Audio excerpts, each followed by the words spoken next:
In case you've never met, I am Yvonne Ruke Akpoveta. I'll tell you a little bit about my background and what brings me to sharing today's session with you. I started off my career as a business analyst. If there's any business analysts in the house, I moved into project management. And after that, got promoted to managing a team of over 20, moved into management consulting before really focusing my career on change management. And I'm now a change management strategist and also the founder of the Change Leadership community, where I advocate for change leadership as a core competency in today's future of work. So really big for me. I'm a big advocate for change leadership because I've seen what change leadership can do or the impact that it has on communities, whether through job losses, whether through the deaths. We see it now in the world with the pandemic. And at a change leadership, we're really focused about helping professionals and organizations to be able to respond to change better and faster. So what I'm sharing with you today is really my experience that has come from working with organizations across both the biggest banks here in Canada, the Ontario government, the Canada government, even if you're in England or Europe, you might be familiar with Marks and Spencer's, Lloyd's TSB. Those are some of the organizations that I have worked with. And just seeing the impact of change being done right or change being done wrong has really brought me to where I am today. I studied information technology and marketing from London Guildhall University. I have an MBA from Warwick Business School and also a change leadership certificate from Cornell University. I am a published author, coach, speaker, and change catalyst. But I have to say, most importantly, I just love to be able to support people on their change journey. So today, we're going to really be focused on how we can apply change leadership competencies to your current role or project, regardless of your role. If you've listened to the replay, and please go back to listening to the replay, one of the things that we spoke about is that change leadership as a competency is no longer for a select few. And we also try to differentiate between change leadership and change management. So where you find change management being very tactical, where there are deliverables associated with it, whether stakeholder assessments, change management strategies. Some of you may have experienced a situation where you said, manage this change. And sometimes they're really just saying, lead this change. So not every change you come across requires you to go through the whole rigmarole of all the deliverables associated with change management. But regardless of whether you're a change manager, whether you're a manager, whether you're a contributor on a team, a project manager, an executive, one thing that all those roles have in common is that it requires change leadership skills, especially in today's fast-paced business environment where change is really fast, organization structures are becoming flatter, we're expected to respond to change better and faster. That requires that we have change leadership competencies.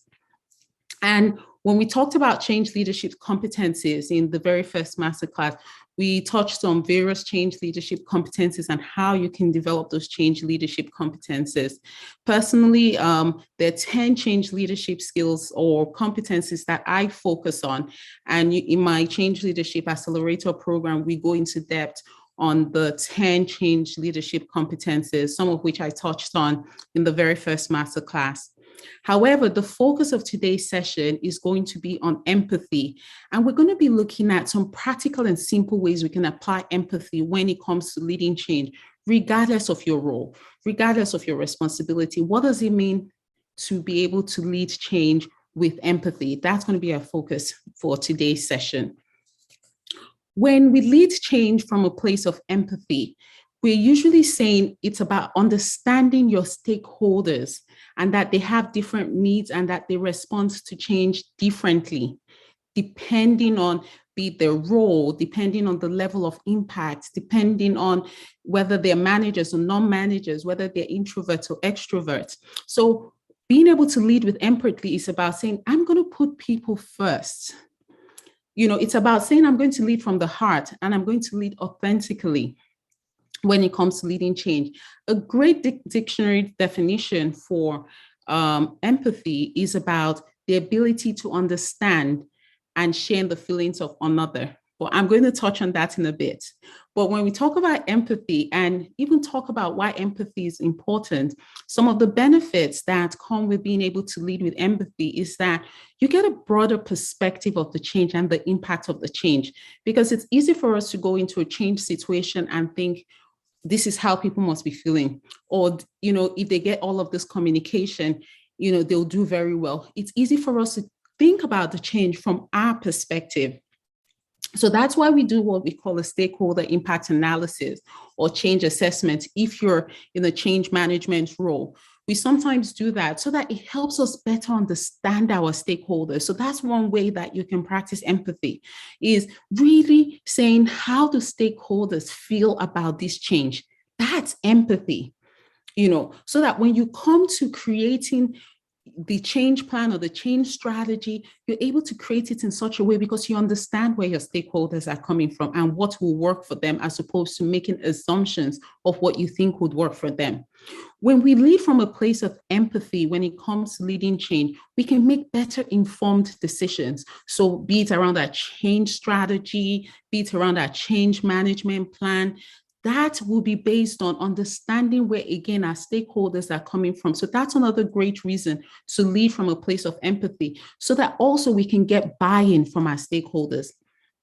So imagine if you understand your stakeholders and you understand that this is how the change impacts your stakeholders, and this is what the change means for your stakeholders.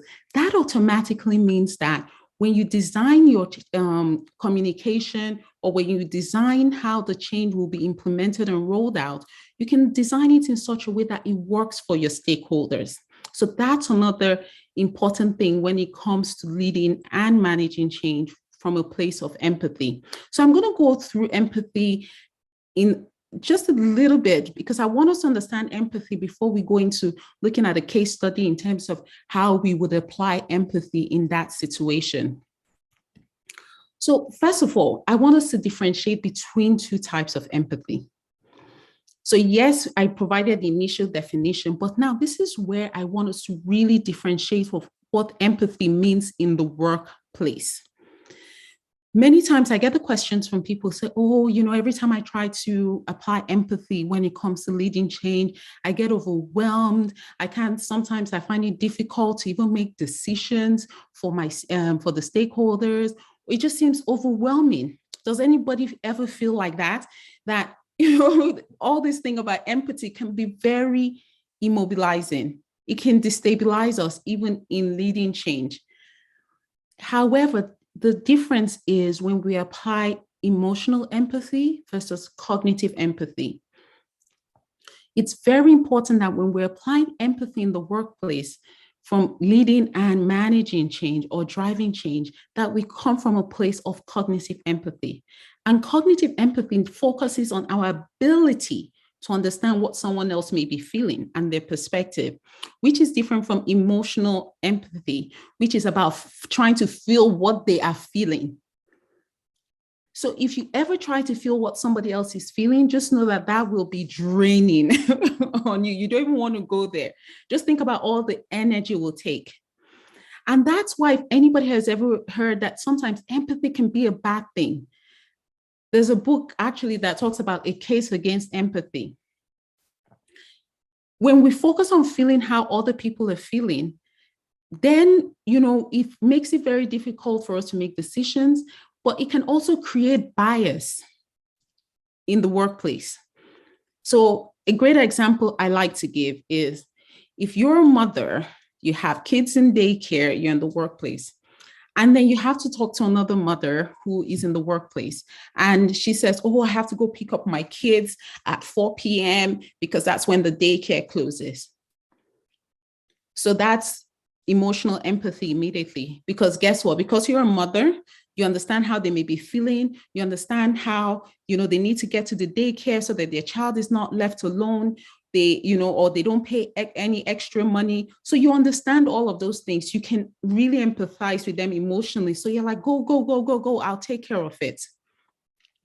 But what if somebody comes to you who is not a mother, who is single, or may not be single, but just somebody who is not a mother comes to you and says, oh, I have to leave the work at 4 p.m., there's something I really have to go take care of, or maybe I need to take care of my dog or my cat or somebody because, there's a babysitter or, the dog sitter is going to be away.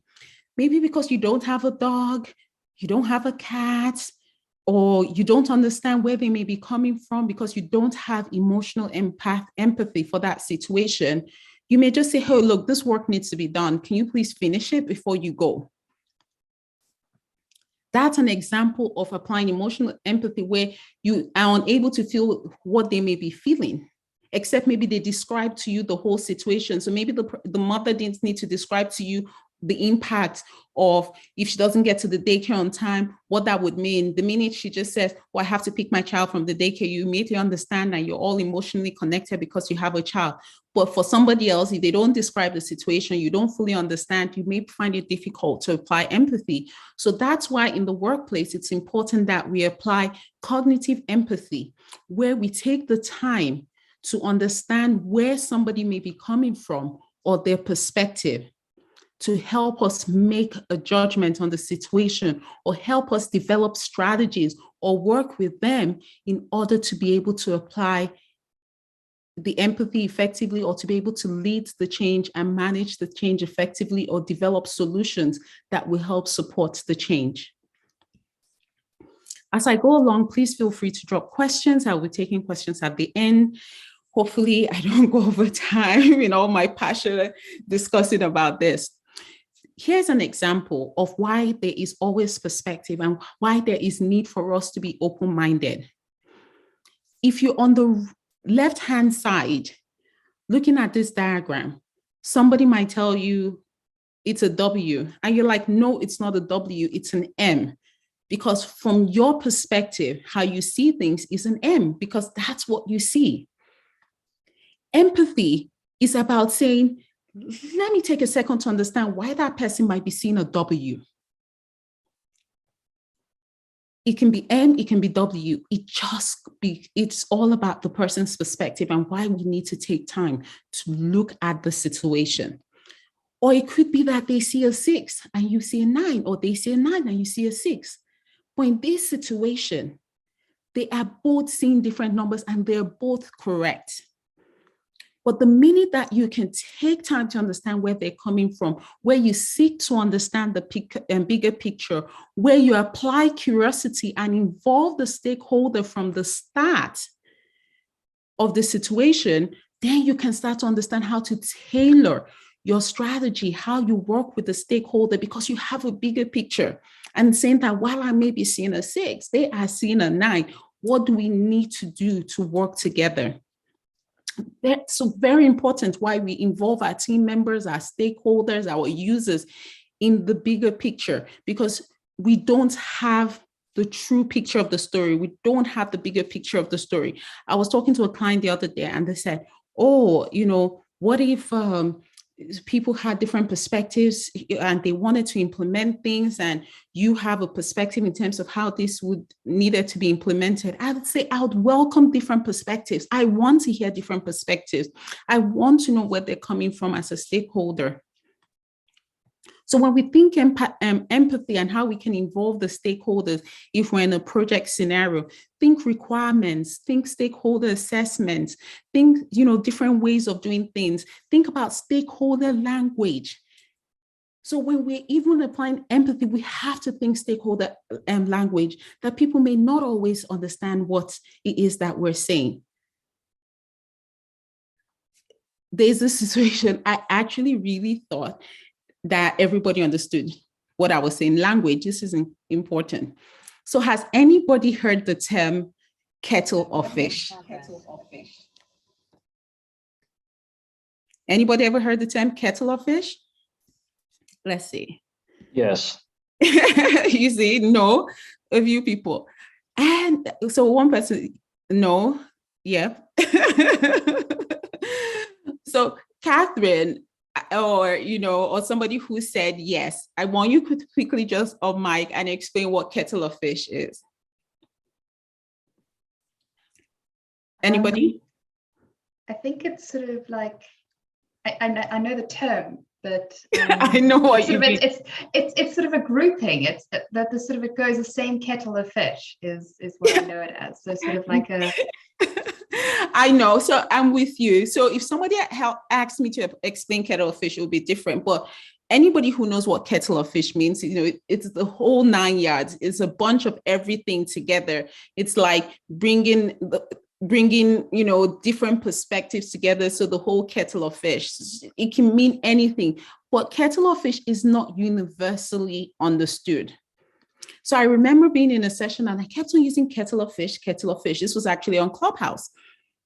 And I was one of the moderators and I was using kettle of fish, kettle of fish. So one of the other mods had to stop me for a second and say, what is kettle of fish? And I said, it's kettle of fish. It was difficult for me to explain what kettle of fish was, but that is an example of where we have to pay attention to our stakeholders, because where I may have assumed kettle of fish was a universal term, universally understood, universally applied.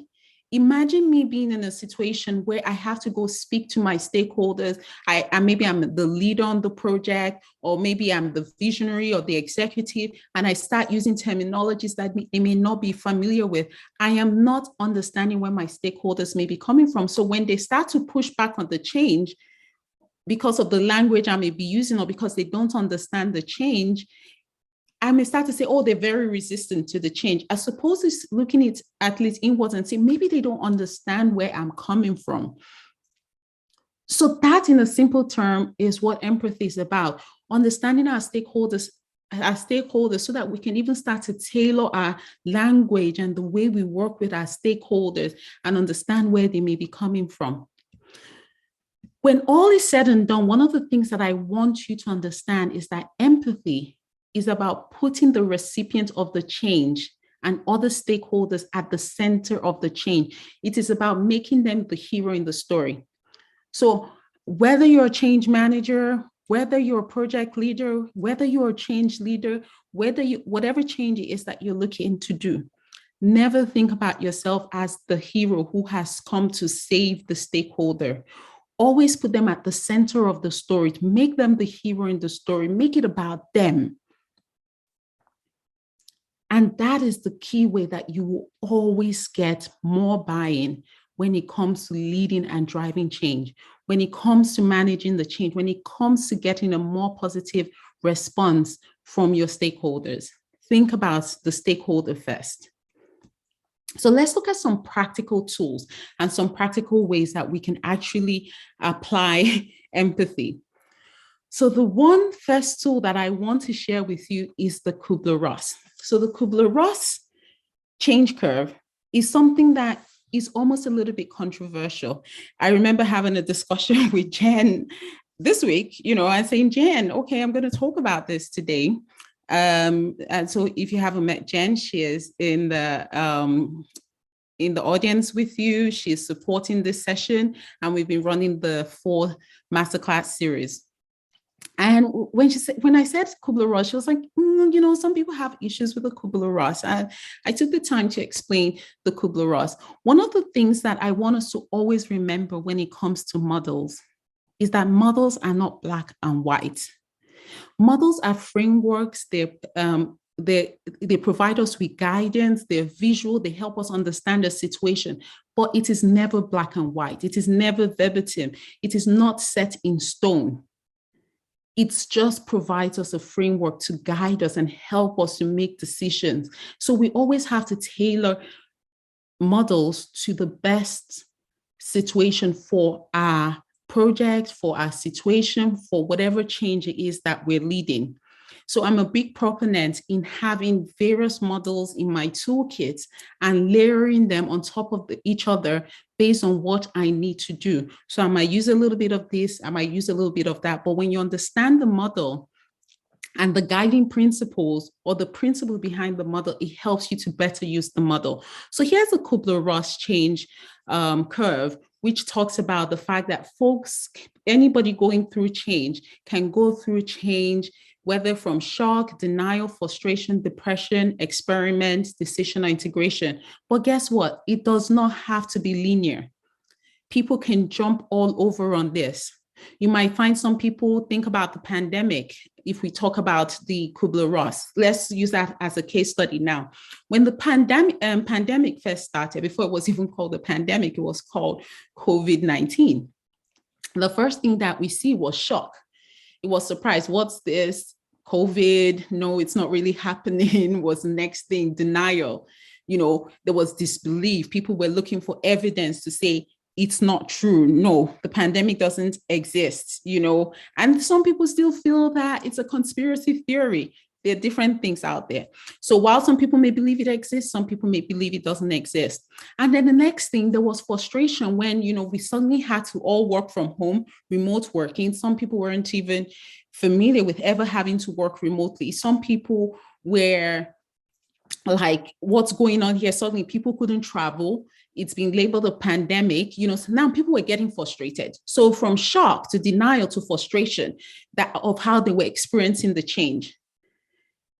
And then what happened as we went into the pandemic for 1 year, people started getting 2 years, everybody's getting depressed. Everybody wants to get out of the lockdown. Everybody just wants to go out there. That's how people started to experience it, going into low mood or lacking energy. And, while some people, they just jump from shock, surprise or shock. Oh my gosh, it's a pandemic. Oh, wow. They jump straight into experiment. They didn't even go through denial, frustration, or depression. Some people just jump through experiment to say, how can I make the best of this situation? How can I work remotely? How can I get my team to work remotely? Some people in their businesses, how can I start producing something else? There was a company here in Ontario who was producing gin, a distillery, producing gin. They quickly moved into producing hand sanitizers.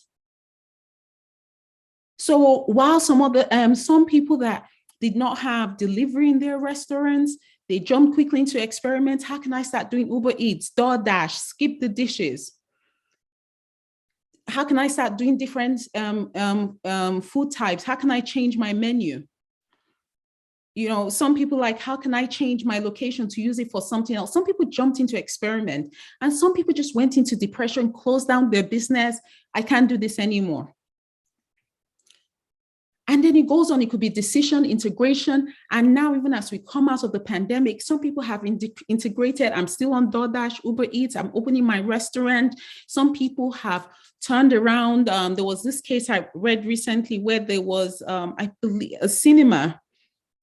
It was only a cinema before, it evolved into being, they do drive-ins. So yes, you can come into the cinema, but they use their parking lot and they started to do drive-ins. They started to do other types of entertainment. That's what this change curve is really about, to help you understand that people may be experiencing the change in a different way. So just a little bit more about the change curve to give you a background to it. It was first developed by psychiatrist Elizabeth Kubler-Ross, and this was really in response to how people grieve and the emotions that they go through when dealing with loss. So that's why you find that a few people are against the Kubler-Ross model, because they say it's a grief model, it shouldn't be used for change. But the reality is that when people are experiencing change, people experience it differently. And you may find that some people treat going through change as loss, because it may be changing their status quo, it may be loss in power, it's changing their type of job, and they don't know if they're going to be able to do that job again. They could be experiencing change in different ways, and they go through different types of emotions that we've just discussed. So you find that it's being used a lot in the change world. So if I was to take out this Kubler-Ross curve and show you a change curve, it would look the same in terms of how people experience change. When and why do we use it? I've covered that already, but as a summary, one, it helps us to understand how individuals are experiencing change psychologically and emotionally, and how they're responding to it. And even your own response as well. We forget that we're going through change as well. As a manager, you may have had to jump directly from shock to experiment and decision, but you might actually find that you find yourself coming back to frustration and denial and depression. But it helps us understand that, what we're experiencing, we are not alone. when we're going through this. Again, it's just a framework. Not everybody may go through all the steps. Not everybody may go through all these stages. And some people may just jump directly to integration. Another thing it does is helps us monitor the progress of individuals on our teams, because you might find that there's some people who go actually through all of this process, but it helps you have more empathy for them. So that when somebody comes to you, whether you are in experiment or decision integration, and somebody comes and starts to be like, no, this is not happening, or I'm very frustrated, or, they're depressed, you kind of like understand, okay, it's understandable. I understand where they may be coming from. It helps you apply empathy to your stakeholders. It also helps you manage potential resistance to change, and not see it as resistance to change, but see it as just a stage that they might be going through. And that's why they're responding in that way. And it helps you determine, what do I need to do? Because this is where this person may be in the process of the change. What are some of the ways that you can do this? Is, first of all, tailor it to the individuals or to the group that you're managing. Doesn't mean that you have to know every individual. So if you're managing a small team, it's easy to tailor it to the individuals to say, okay, different members of my team may be responding to change like this, because it's so easy, because you see John has quickly integrated the change. He's ahead of it. He becomes the star of the team, in quotes. But Mary, who is still trying to figure her emotions out, may be a little bit slow, and you might thinking she's pulling the team back. But if you apply empathy to the situation, you know how to support your team better and provide more of a tailored approach in terms of how you manage the change. And sometimes you can just categorize different groups of people in your organization to be in different stages, and say, you know what, as I plan out my change strategy, I'm going to plan for people that may be in denial phase, or frustration phase, or depression phase, or people who are just ready to jump straight into the change. Maybe those people who are already in experiment and decision, maybe I make them the change agents or the change champions who can support me in leading this change. So like I mentioned, it doesn't need to run sequentially, as everybody may not be in the same phase. And as I also mentioned, it can be used for smaller groups, or it can be adapted to bigger groups. So we're going to look at a case study, which I mentioned, and I'm going to introduce you to Boller, and I'll read it. So this is Boller. Let me read her story. Boller manages a team of 10 people who are responsible for critical business functions. All the members of her team work on site. A pandemic has just been declared, and the government has declared a state of emergency. With limited notice, all employees are required to work from home. She's suddenly faced with having to support her team and also deliver on critical business functions. She must determine how quickly to respond to the change. So Boller has decided that she's going to experiment with the change curve, the Kubler-Ross curve. So I'd like to hear from folks in the chat. How can Boller use the change curve? Any examples anybody wants to share, let me know. How can she use the change curve in order to be able to support her team through this change? Any ideas? Think of ways how she could apply empathy to leading her team through the different stages. Anybody wants to go? Do you just want me to jump straight into it and share with you some examples? I love that. Do one-on-ones. Explain the process with this visual to help them understand what's going on. I like that. So she can use this as a great visual to also share with the team and say to the team, you know what, please understand that your colleagues may be going through different stages, and some may be in this stage while you might be in this stage. So it can help her team also learn to apply empathy to their colleagues. Yes, open communication. She can do one-on-ones. I love that example, Cassie, of doing one-on-ones, because now she's in treating people as individuals, knowing that everybody is not going through the same phase. So by speaking with them one-on-one, she starts to understand where are they coming from? Are they in stage one? Are they in shock or denial? Are they anger or fear? Or are they in acceptance? Or are they ready to commit to this? So I love that. Open communication, Sharita, that's really great. With open communication, she knows that some people may need different types of communication along the way. She gets, I like that, Jen, she gets ahead of resistance by showing empathy upfront. Exactly. And that's where she starts to build trust with her team. That's where she starts to find common ground with her team to say, you know what, I understand where you're coming from. And it's about preventing resistance to change as opposed to trying to manage resistance to change.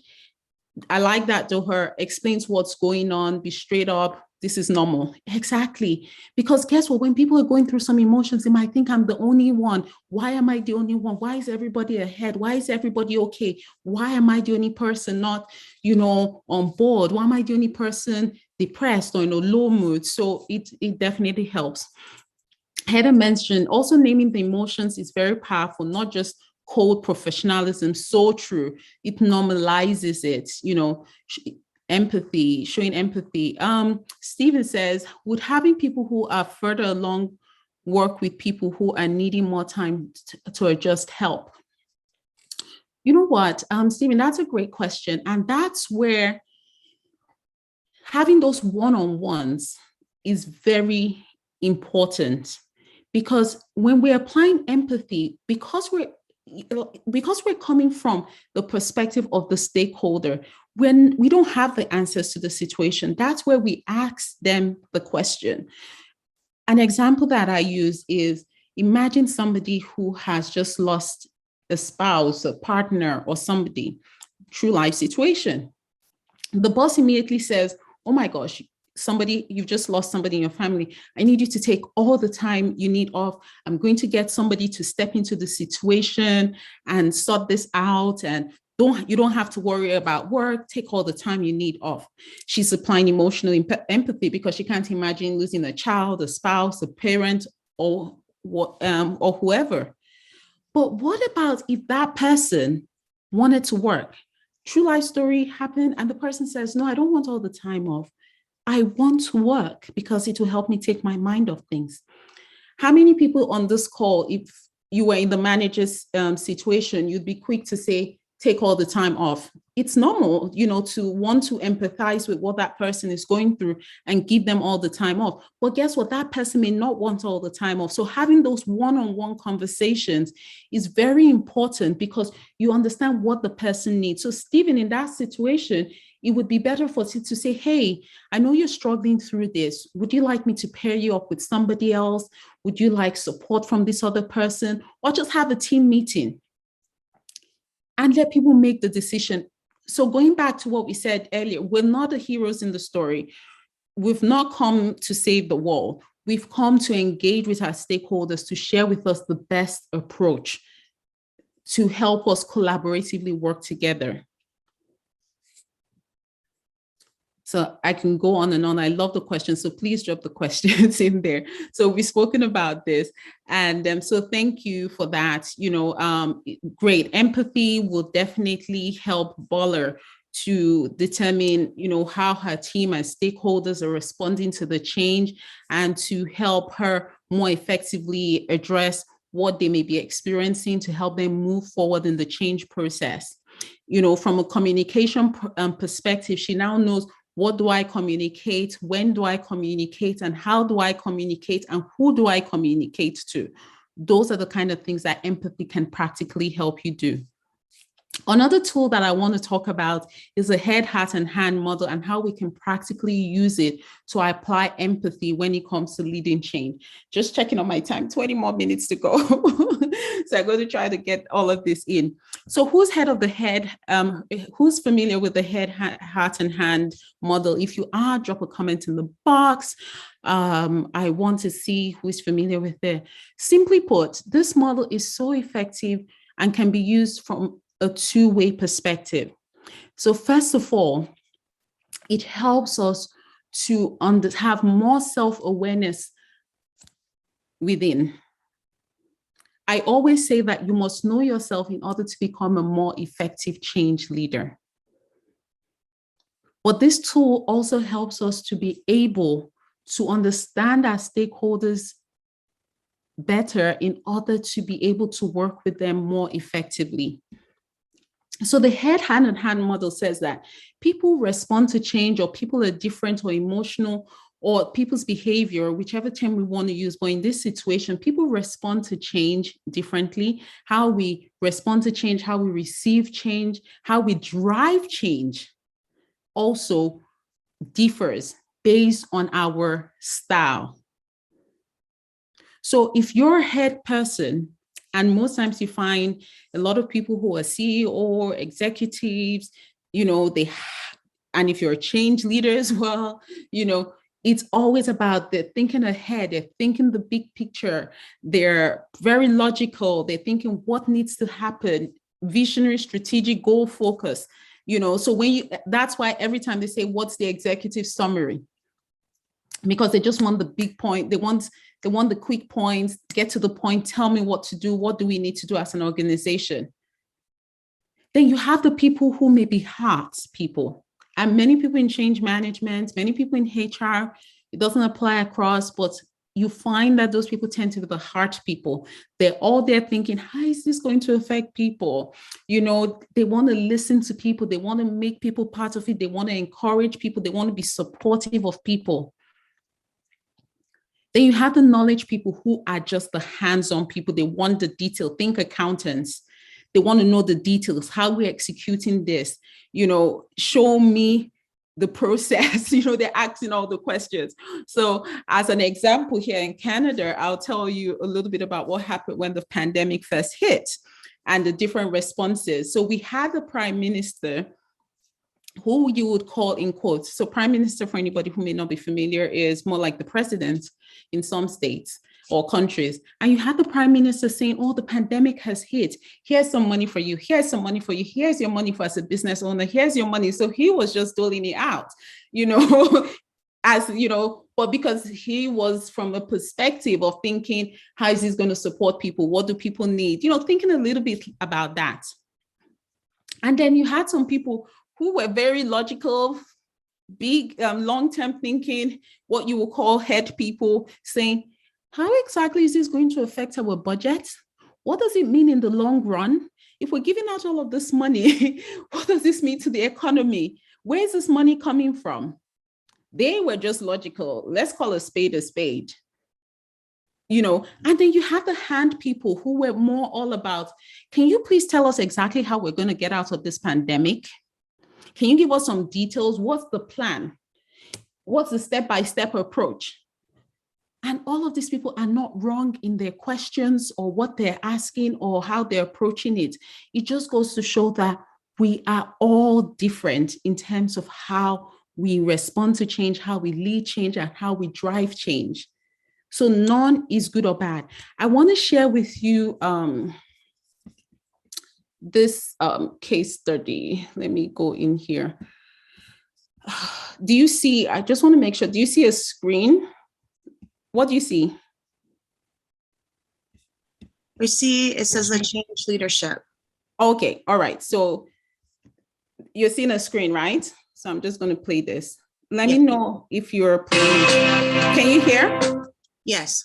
Okay. Before we move on through the body of this module, I want to take you back to our lovely Moonshot Incorporated team. In Module 1, we introduced you to Ben, Bola, and Tracy.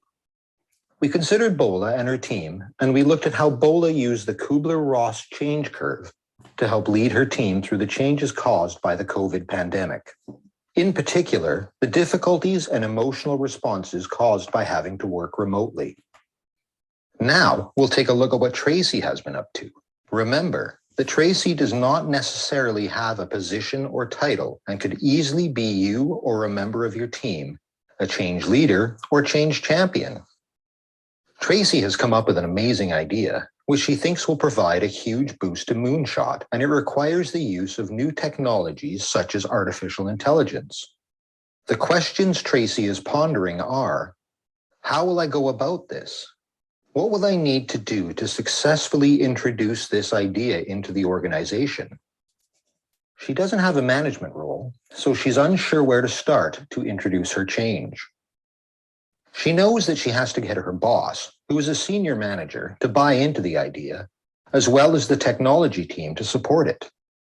Though she initially feels intimidated, she realizes that leadership is not really about position or title, and what is most important is that she finds a way to influence a number of the key stakeholders to get them to buy into her idea. She schedules separate meetings with her manager, as well as a key technology analyst, in order to get their buy-in as a first step. Though she considered scheduling a combined meeting, she realizes that both her boss and the IT colleagues have different perspectives and views on how they see this change. Knowing this, she decides to use the head, heart, and hand model to guide her in her approach to each of them. She determines that the technology analyst has a similar hand style and approach to her, so she chooses that as the basis of her approach in order to get his input and buy-in to her ideas. Therefore, she details the process of what she is envisioning and how it will work. He is excited by what he sees and buys in immediately to the idea, whilst also providing further input and suggestions to help further improve the proposal. Next stop is her manager, for whom she decides to tailor the proposed idea using the head style and approach. She becomes more strategic and logic-driven, focusing on how the idea ties into the organization's long-term and strategic goals. This works, and her boss immediately sets up a meeting with the CEO and IT director, who have several meetings with other key stakeholders to give the idea the go-ahead. So that is a little bit about the head approach. I will come out of my screen, and maybe Heather, this answers your question where you were saying, how do you tailor your approach to being able to work with different teams? So the first thing starts with understanding your stakeholders. Who are your stakeholders? What do your stakeholders, what's important? So use the what is in it for me approach, meaning what is in it for them approach.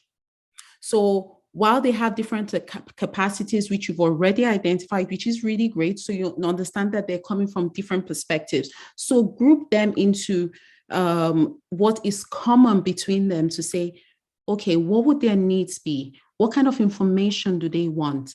What will help them buy into this change and come on board in this change? So it's about understanding your stakeholder and coming from their own perspective to tailoring the change to them. So one of the things that this case study does showed was that there were different people on there. What Tracy did, was say, I want to understand who my stakeholders are. And, my colleague here, has a very similar style to me, so we can work on all of the details and get it going. But imagine if she'd gone to her manager or the CEO with so much details and intricacies to say, this is what the change is about, and ironing out, telling them about the 1, 2, 3, 4, 5, 6, telling them all the details in it. They would have probably said, this is too much, for us. But what she did was tailor the presentation to them in such a way that it would get their buy-in. And if they wanted more detail, she would have been able to provide more details. So it's about knowing your stakeholder, knowing what works for your stakeholder, but also knowing your style. Because if you know your style, it's easy for you now to be able to tailor the change to a way that works more effectively for them. So I want to quickly go back to the presentation.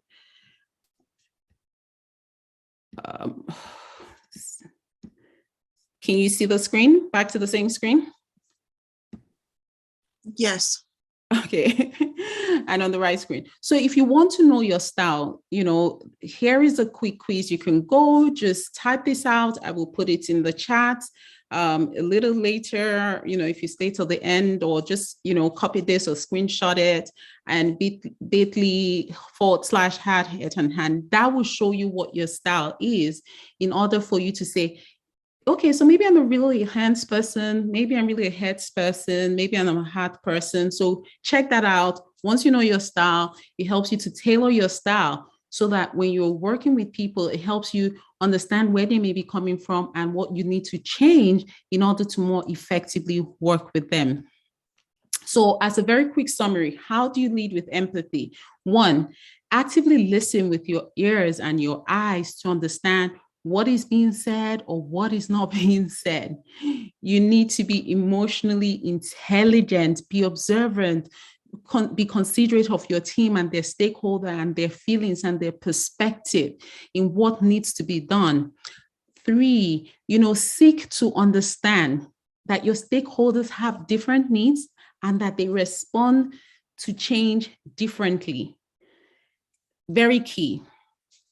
Three, focus on building trust, create those genuine connections and develop relationships with them, find common grounds where you can build trust, demonstrate that you're there to support them. When they say something, show that you've listened, take action on it, and then you gradually start to build trust. And five, be curious, be open-minded, be open to feedback, be open to exploring new experiences, ask questions in terms of what is important and what needs to be done. So I'm going to go in a second to comments. If you have questions, please start typing your questions. There are more downloads here. You can always go for more downloads, whether it's managing resistance to change, whatever your need may be, whether it's how to lead change without title or position, or leading through the disruptive and uncertain times. These are all free guides. You have them there. I'm going to paste the link in the comments section and the chat section in a second. But now I want us to go into questions. If you have any questions that we need. So Jen, do we have any questions, anything? And feel free to unmute to ask your questions. Let's see. Okay, Stephen says, is there a danger in incorrectly assessing someone else's style and then working with them in a way that does not resonate with them? Great question in terms of that. So one of it, and that's why it always comes into this, can give you a sense of, okay, what is this person asking for? What are they constantly talking about? Are they always talking big picture? Are they always talking people? Are they always asking for details? That would give you a good indication of what to ask for, what to check for. But you know what?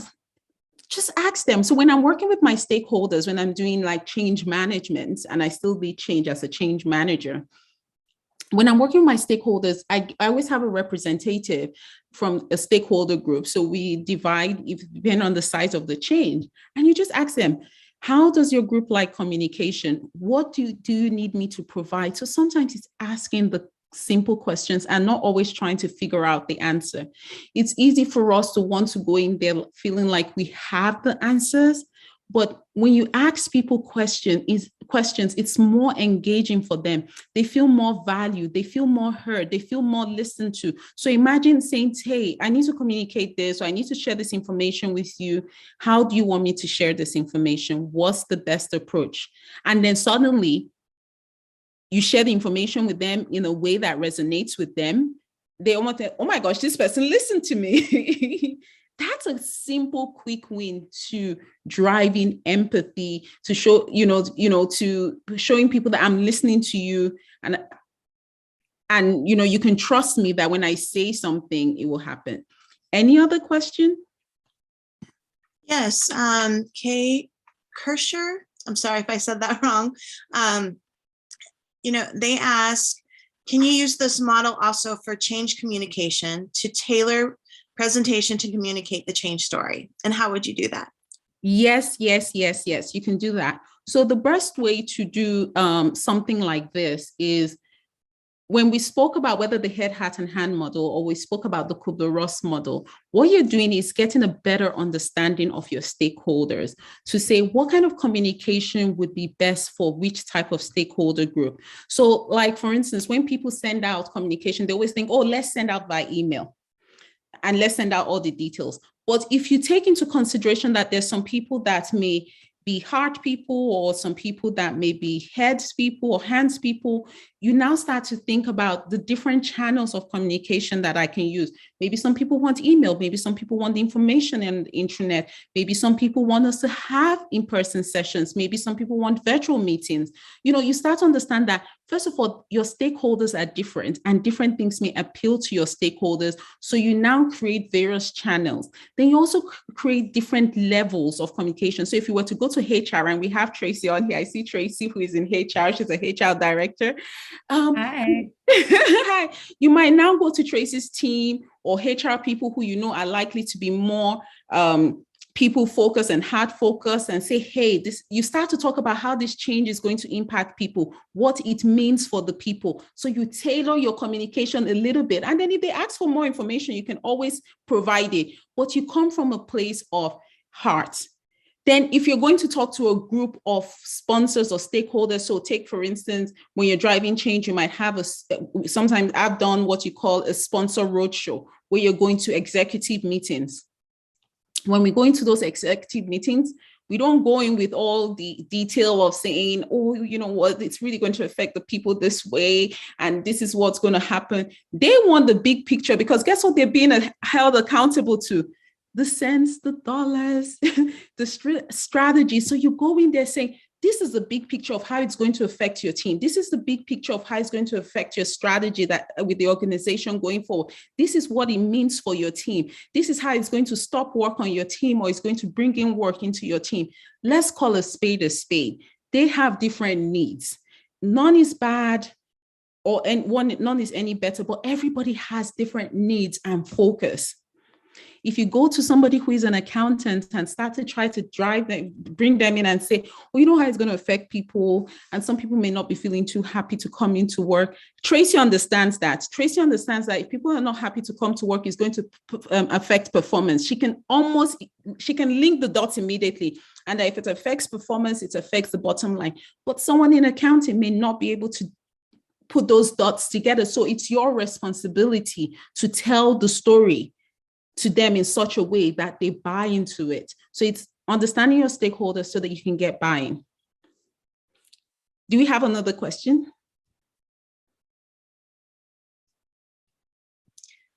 Yes, Sharita asks, how can we apply empathy without being too empathetic? Cognitive empathy, that's what you need to do. So cognitive, so I said in the beginning, not emotional. Emotional is about trying to feel what somebody may be feeling. Cognitive empathy is understanding where they're coming from so that you can actually logically look and assess the situation to say what is best for the situation. Because if you now apply emotional empathy, you might say, oh my gosh, I'm not going to be able to ask Jen to do this. I'm not going to be able to ask Sharita to do this, because if I ask them to do it, I already know that they're going through X, Y, Z. Cognitive empathy is, Jen, I understand that you may be going through the situation and you may not be able to do this. How can I support you? How can we walk through this together? What's the best approach? Collaborate. So when you're applying cognitive empathy, you're collaborating together to find that solution to move forward, as opposed to you sink into emotional empathy, you're all in your feelings and you don't know how to respond to that situation and support that person in the best way. I see Doha, you have your hand up. Yes, thank you. So I really love the session about empathy, and I'm wondering, do you see it differently in different change projects? So for example, I'm imagining a company that's really focused on team and wanting to develop culture versus one that the change is more technical, let's say restructuring or getting a new technology or stuff like that. Do you see that it all applies anyway the same way? The base is still the same? Yes, it is the same, because guess what? Who is at the end of the receiving end of the change, regardless of the type of change? People. Yeah. Right? Yeah. People are always at the receiving end of the change. So if people are at the receiving end of the change, how they receive it is what you need to pay attention to. So how you now apply empathy was when you connect to your stakeholders, it might be something very technical, something very light, and they will share with you that, oh no, this is easy peasy. We just need to do this way or this. Because the minute we start making assumptions about because it's a technical or it's a regulatory change, it means that people just need to get on board. It's not that difficult. You're making decisions on behalf of your stakeholder. You need your stakeholders to help you make those decisions in terms of what's the best way to do it. So for instance, I might think, real example, we're sending out some communication. And in communication, there was a document. And in document, it just says, click on this. The document had a click thing and you'll be able to get there. I said to the person, and we're sending out by text message, I said, people are not going to be able to do this. We're going to get questions. Let's just send the link separately. Because the assumption there, you'd made it, some people were very techy. You'd made assumptions that people have the same type of phones. You tested it on your phone. So you felt every iPhone, because you're using iPhone, you forget that not everybody has a smartphone or is very techy. So you're doing things from your perspective. Empathy is about the ability to understand where other people may be coming from or their perspective. Then that way you communicate it, because what may seem simple to you and straightforward to you is different for somebody else. And that's what empathy is about. Any other questions? I'm going to drop the link on the head, heart, and hand model in the communication. So I think to everybody, I'll just put it there. Any other questions? If not, Jen, none. It's 1 p.m. up 2 minutes past. Do we have anything else? We have one more. Okay. Let's see. Jen asks, how do you connect on a human level with executives in the beginning of a presentation you're giving before you lead present with the head? That's very interesting. I had a situation where I met with 3 different groups of people. And in one of the groups, 2 of the groups, I started off, I created common ground, jumped into it, and it was really fun. I got into this meeting with the executive and they just gone straight down to the question. They jumped straight into it. I didn't have that time to try and create common ground. But because guess what? They had an objective. They were short on time. They needed to get to it, But through the conversation, in the way I responded to them, okay, yes, I get where you're coming from. Yes, I'm going to do this. When you start to connect with them, like, yes, I get you. I know where you're coming from. So now go with them. Don't try to now suddenly say, oh, maybe they've jumped into asking your first question, but you went in with the mindset, I wanted to create common ground. So I wanted to start with small chat. So you try to bring them back to small chat because that's the best way, no. They've jumped in there, they're short on time, go with the flow. Because if you can hit the nail on everything they're asking for, you've met them at their point of need. And what you always have to remember that with executives, they're coming in from a different perspective, have empathy for them. So I go into projects and it seems as if the leaders, they're the ones that are resistant to the change. The sponsors are the ones that are going to give me the most trouble. But guess what? They have a different perspective on why that change has to work. Their head is on the line. So sometimes when they say to me, let's do something, I wasn't in that executive steering committee that drove the decision on why they've said to me, take this approach. So guess what? I'm going to respect it. I'm going to present to them, okay, I get this. This is what we're going to do. And this is how we're going to do it. Present to them, say, if we do it this way, it might mean this and this, but I'm not going to start arguing with them because I don't know what they've gone through and the situation they've experienced and the impact on the bottom line that they don't want to share with the team yet. So we have to have empathy for our executives as well. So thank you, people. It was great to connect with you today and hope to see you at our final session. Let's come back and just talk about how you're using change leadership competencies. Go back, listen to the videos, watch the replays, and it's going to be a roundtable in the next session where it's about you and me and us just connecting and just having this big roundtable where we just talk about change leadership, the challenges, the struggles, how you can get supported even in your change leadership journey and what's out there to support you. Just come with questions and hope to see you on the 16th. Bye for now, everybody. And thank you so much, Jen, for supporting the session. Bye, everybody. Thank you for joining. Thank you. Bye. Bye. Thank you so much. You're welcome. Thank you for joining.